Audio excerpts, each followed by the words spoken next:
নিতুরন না পাইলে আমি পুরো দুনিয়া বরবাদ করে দিতে পারি। এই জিনিস প্রিয়তমা মনে হয় 17 বার দেখছি, রাজকুমার দেখছি 10 বার, তুফান দেখছি 14 বার, এবার নিশ্চয় বরবাদের কথা একটু উঠতে যাবো 20 বার, 22 বারের মধ্যে। আমি আমার ফিউচার নিয়ে ভাবি না, অতীত নিয়ে ভাবি না, আমি শুধু একটা জিনিস ভাবি, নিতু শুধু আমার। নিতুরন না পাইলে আমি পুরো দুনিয়া বরবাদ করে দিতে পারি। দেখা বলে কত মাথা নষ্ট, কি দেখলাম এটা, আমি কি দেখলাম, রিভিউ দিমু দিন এমন অবস্থা নেই। সিরিয়াসলি আমার জীবনের সেরা মুভি এটা। আমি অনেক মুভি দেখছি, যেমন কলকাতার বলিউড সালমান খান, শাহরুখ খান মুভি দেখছি, কিন্তু আমার জীবনের সেরা মুভি এটা, ফার্স্ট মুভি এটাই শাকিব খানের। না গল্পটা এখানে বললে তো সব কিছু হয়ে যাবে, তাহলে অন্যরা কি দর্শক কী পাবে, তাহলে মজা বুঝবে না।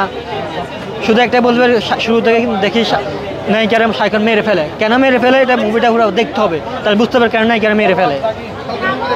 আসলে আমি সবসময় লুকে থাকি, আমি শাকিব খান ফ্যাশন চুলের গেট আপ সব কিছু আমি ফলো করি ছোটোবেলা থেকে। যখন আমার প্রিয় মুভি থেকে আমি গেট আপটা পছন্দ করি, তার লুক সব কিছু।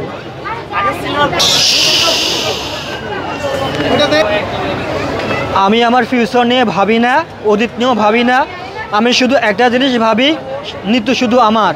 নিতুর না ফেলে আমি পুরো দুনিয়া বরবাদ করে দিতে পারি, ইনশাল্লাহ বরবাদ করে দিতে পারছে।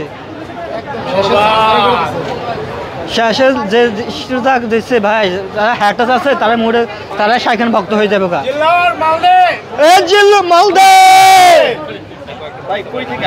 আমি নোয়াখালী থেকে আসছি, একবার শাকিব খান মুভিতে বলতে যদি ঈদের 2-1 দিন থেকে আসি, কিন্তু ধরুন বাস পাই না, কোনো কিছু পাই না, সেই জন্য এক সপ্তাহ আগে আসে আর কি। অলরেডি যতদিন ডিউটি অফিস বন্ধ থাকবে ততদিন দেখবো ইনশাল্লাহ। আসলে আমি প্রিয়তমা মনে হয় 17 বার দেখছি, রাজকুমার দেখছি 10 বার, তুফান দেখছি 14 বার, এবার নিশ্চয় বরবাদের কথা একটু উঠতে যাবো 20 বার, 22 বারের মধ্যে। শাকিব খান ওই ভিলেনের ফজের যেগুলো ভাই লোকগুলো সবচেয়ে ভালো বেশি লাগছে, লাস্টের যে সিনটা আছে অ্যাকশন এগুলো ভালো লাগছে। আর যখন মুতি দেয় শাকিব খান, ওর ফ্যামিলির মুতি দেয়, ওর জিনিস লোক ভালো।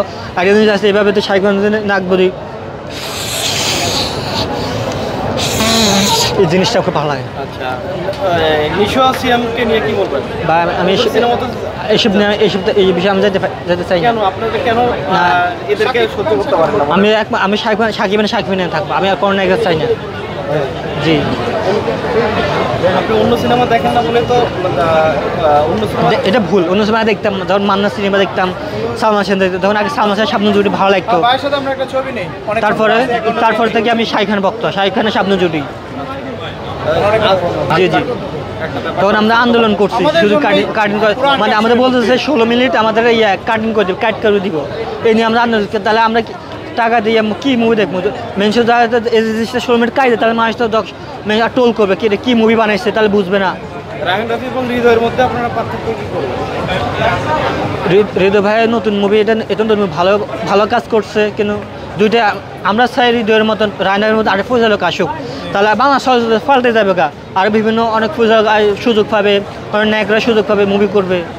চাই ওদের মেহেদী ভাইয়ের রাফি ভাইয়ের মধ্যে আরো ভালো ভালো পরিচালক আসুক। নেই না, ওদের কারণে নেই না, অনেকে ছবির ডিমান্ড, অনেকে তারা মুভির করে। অনেক মুভি আছে 1 কোটি টাকা বাজেট, তাদের 1 কোটি টাকা কিছু হয় না। অবশ্যই